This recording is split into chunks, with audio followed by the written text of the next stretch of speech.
Yeah, it means a lot. I appreciate that a lot, and it just means a lot just for Baylor, and just thinking about me as a freshman coming to Baylor, not knowing what I'm getting myself into, having no expectations for how well I'm going to be or how good I'm going to be, and it just means a lot to come full circle how I ended up at Baylor, and now AP Big 12 Player of the Year, and like winning the Big 12 championship. Like it just comes full circle.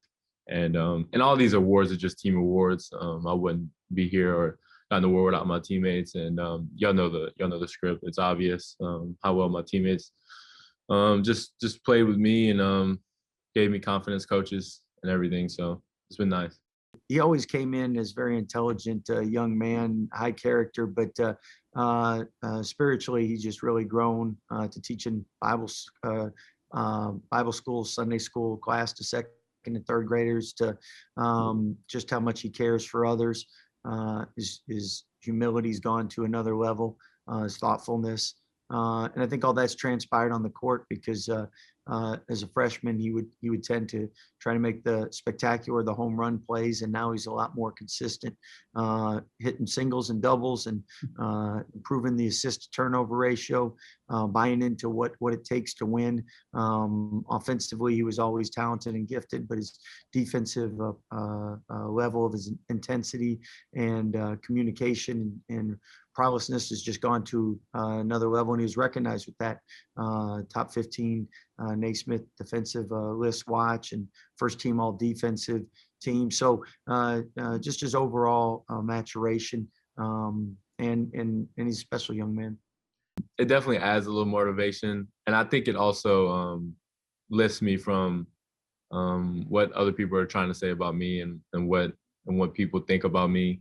Because like, I mean, at the end of the day, like I did all I could to win Big 12 Player of the Year, but like that shouldn't be my life focus, and I shouldn't be, persuade or my life generated by like what people say about me. I think at the end of the day, it's all good. I think winning the first Big 12 championship regular season was enough motivation. I think that's going to carry us into the tournament, and we don't want to lose a game. We're going to take the next game for what it is, and we just try to go 1-0. That's it. It's so similar because you got high level talent. You get 1-day scouts. You got to play back to back sometimes, and I love it. It's like it shows who's mentally tougher.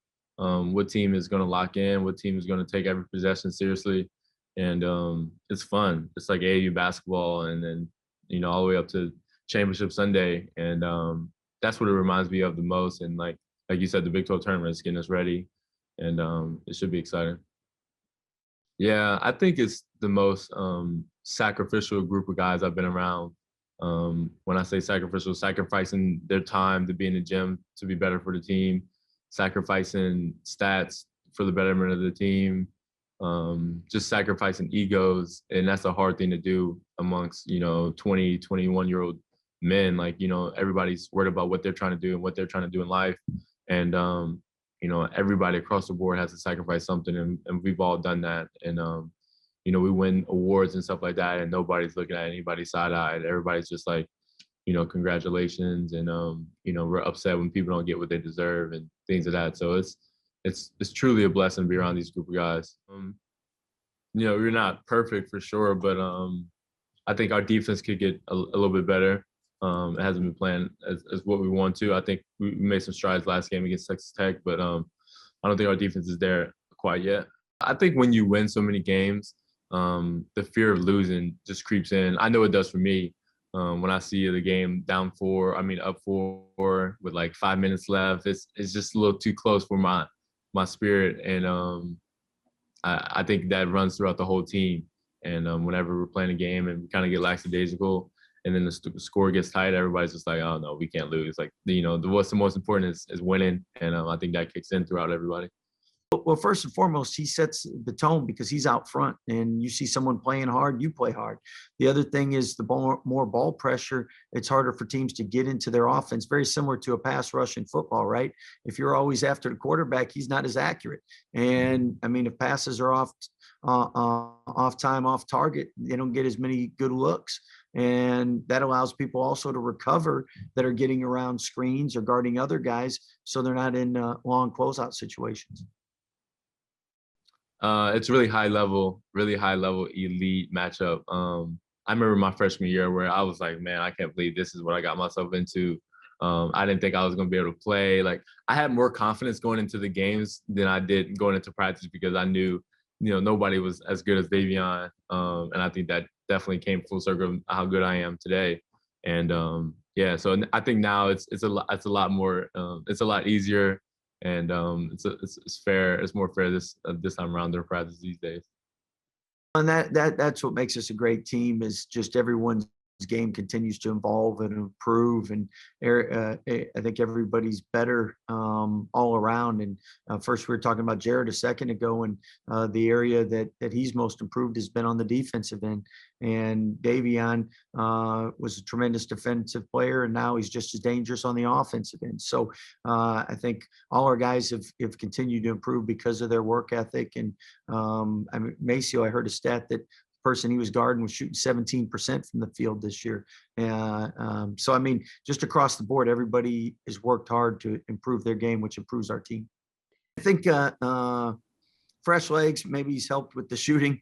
Defensively, I think that's the area where we're still trying to get back to where we were at. But the one thing that coaches always talk about, fresh legs, and 3 weeks off will give you fresh legs. They'll also give you, you get fatigue, but I think the shooting part of it is something that our guys are so experienced and spend so much time and know their bodies so well. When we were able to get in the gym, and those that were able to do individual workouts, they stayed sharp in that area, and not overdoing it, but making sure that they were ready to go. And again, I think our upperclassmen do such a great job of knowing what it takes for them to be at their peak performance. And that credit to them for being able to come back as quick as they have, especially on the offensive end.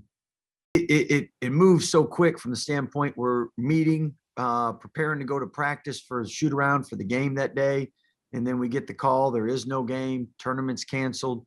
Going back to my room, talking to other head coaches across the country. What are you thinking for the NCAA? You have any ideas? You have any suggestions?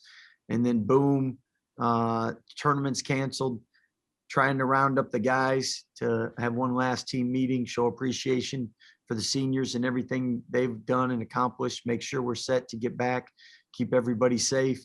And it just, I heard some flashback from one station was doing like just sound bites of how everything transpired so quickly. And it really started with the news of when Rudy tested positive and the NBA suspended. And I think from there, everything just moved so quick. Well, I can tell you, we don't take anything for granted, especially after last year.